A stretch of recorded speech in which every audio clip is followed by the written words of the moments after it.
Hello friends, welcome to my channel doctor disease and मस्ती। कैसे हैं आप सब? आई होप आप सब हैप्पी होंगे, हेल्दी होंगे और अपने अपने घरों में होंगे।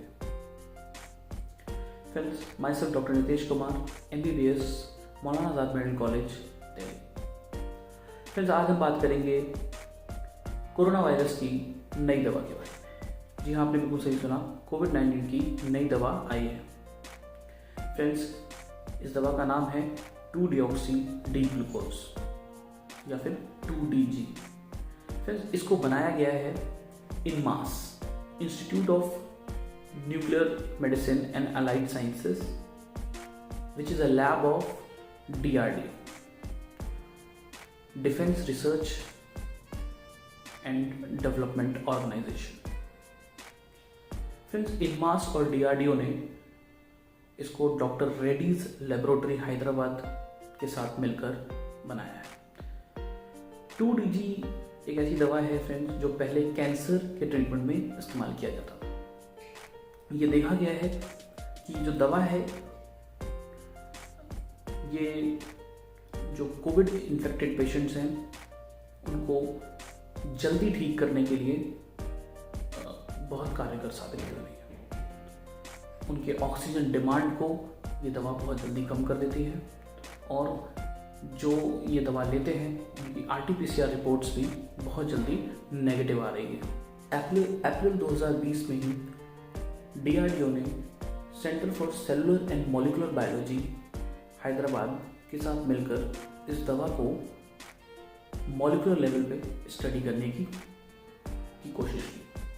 जब उन्होंने ये स्टडी किया तो उनको दिखा कि ये वायरस इन्फेक्टेड सेल्स जो होते हैं, यानी कि जिन सेल्स में वायरस चला जाता है उन सेल्स पे ये एक्ट करते हैं और वायरस के मल्टीप्लिकेशन को यानी कि रेप्लिकेशन को इनहिबिट करते हैं। यानी कि वायरस एक बार सेल के अंदर जाएगा तो वो अपने आप को बढ़ा नहीं पाएगा, अपने नंबर को बढ़ा नहीं पाएगा और एक टाइम ऐसा आएगा कि वायरस रेप्लिकेशन बंद हो जाएगी। उनकी यही स्टडीज़ को देखकर drug controller general of India ने फेज 2 ट्रायल की परमिशन मई 2020 में DRDO को दे दिया। जब मई 2020 में DRDO को ये परमिशन मिली तो मई से लेके अक्टूबर 2020 तक उन्होंने फेज 2 ट्रायल्स किए। फेज 2 ट्रायल में 110 पेशेंट्स को टेस्ट किया गया। इन 110 पेशेंट्स को उन्होंने टेस्ट किया फेज 2A और 2B ट्रायल्स में मिलाकर। 2A trials friends 6 Covid dedicated hospitals में किया गया और phase 2B trial 11 dedicated Covid hospitals में किया गया। 2B ट्रायल्स में ड्रग डोजिंग को इन्होंने एस्टेब्लिश किया यानी कि रिसर्च किया।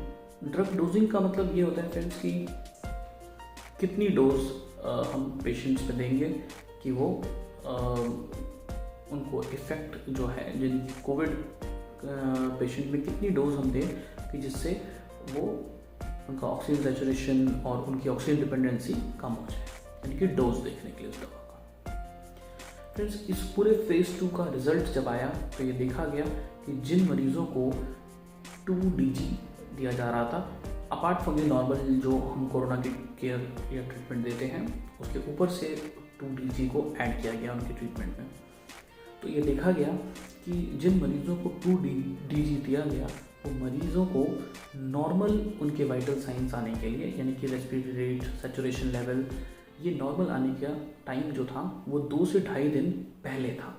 यानी कि जिनको नहीं दिया गया उनको 2 से ढाई दिन और लग रहे थे वाइटल साइंस नॉर्मल होने में और इन पेशेंट्स को 2 से ढाई दिन कम लग रहे थे।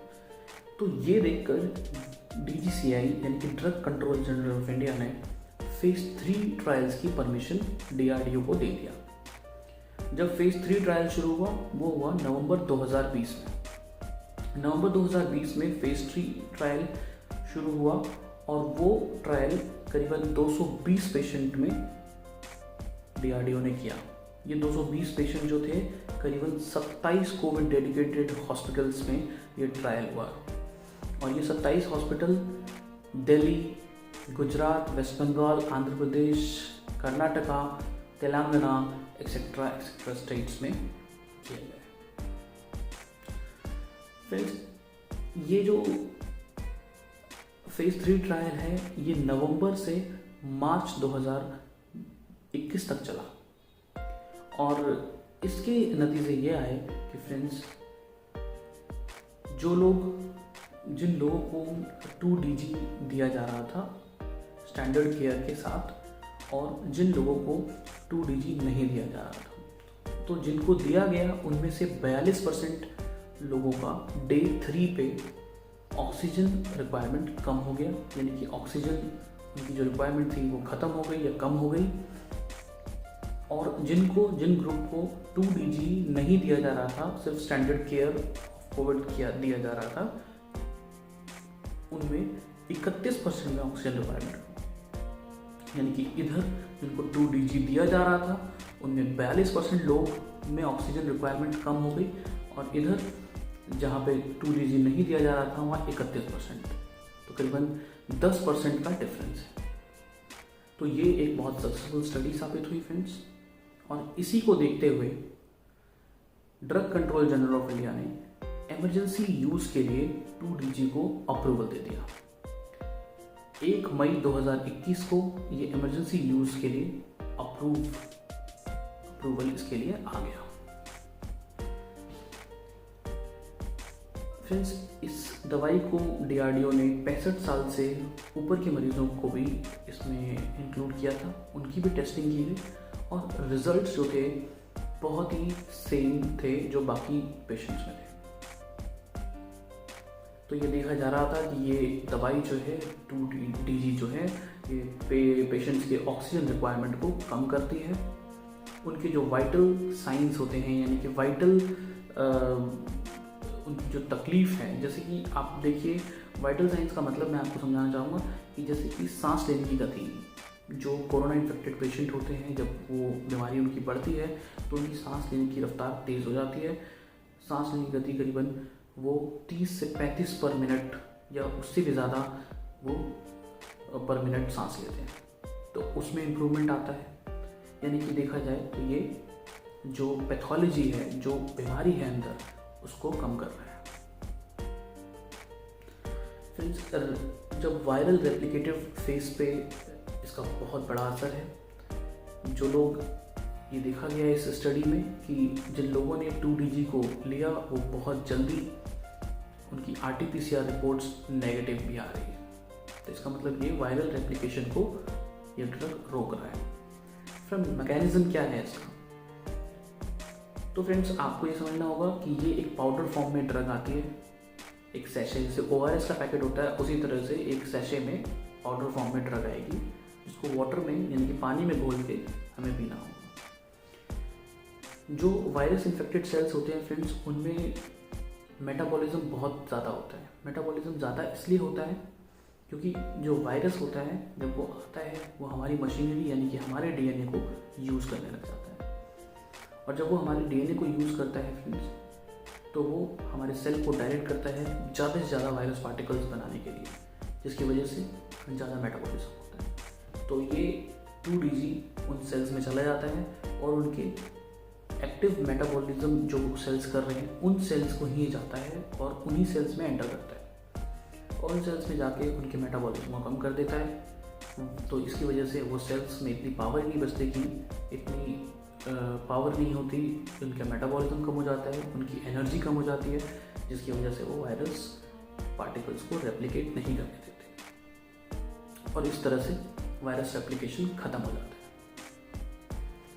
तो फ्रेंड्स, अब क्वेश्चन ये है कि ये दवाई आ गई है तो कोरोना ख़त्म हो गया, वैक्सीन लगाने की ज़रूरत है या नहीं है?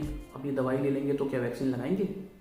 तो ऐसे क्वेश्चंस आई होप आप लोग सोच रहे होंगे, लेकिन समझने वाली बात ये है कि ये जो दवाई है ये अभी इमरजेंसी अप्रूवल हुआ है इसका। अभी जब ये दवाई लोगों को दी जाएगी तो देखा जाना बाकी है कि जो लोग बहुत सीरियस हैं कोरोना के मरीज़, यानी कि जो वेंटिलेटर पे हैं, उनमें कितनी दवाई ये इफ़ेक्टिव होती है, और ये भी देखा जाना है कि कौन से बच्चों में कितनी इफ़ेक्टिव ये दवाई होती है और डिफरेंट एज ग्रुप में कितना इफेक्टिवनेस आता है। तो आगे इसकी स्टडीज़ भी होंगी, जब ये लोगों को दी जाएंगी दवाइयाँ, तो उससे भी बहुत कुछ इसका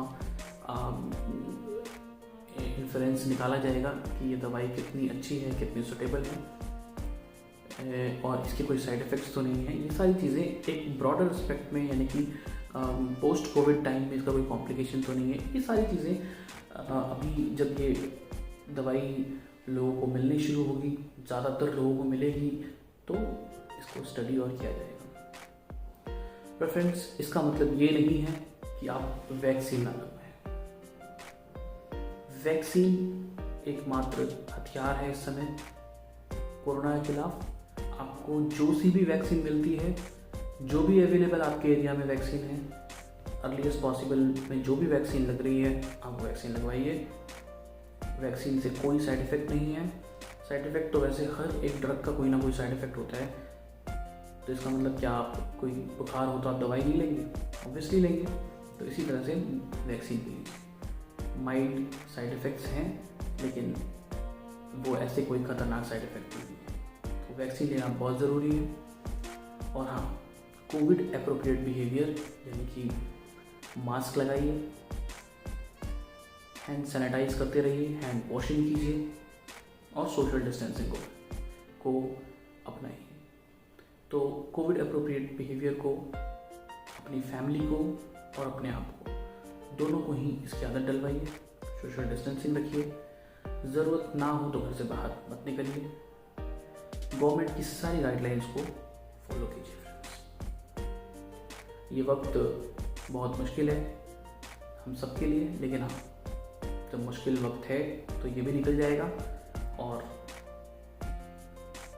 धीरे धीरे कोरोना भी ख़त्म हो जाएगा। तो फ्रेंड्स, आज की वीडियो में इतना ही। अगर ऐसी ही वीडियो आपको इन्फॉर्मेटिव वीडियो अगर आपको पसंद आती हैं, ऐसी एजुकेशनल वीडियोस आपको अच्छी लगती हैं, तो please follow, like and subscribe to my channel और stay safe, stay happy and stay at your homes. Jai Hind. Thanks for watching, guys.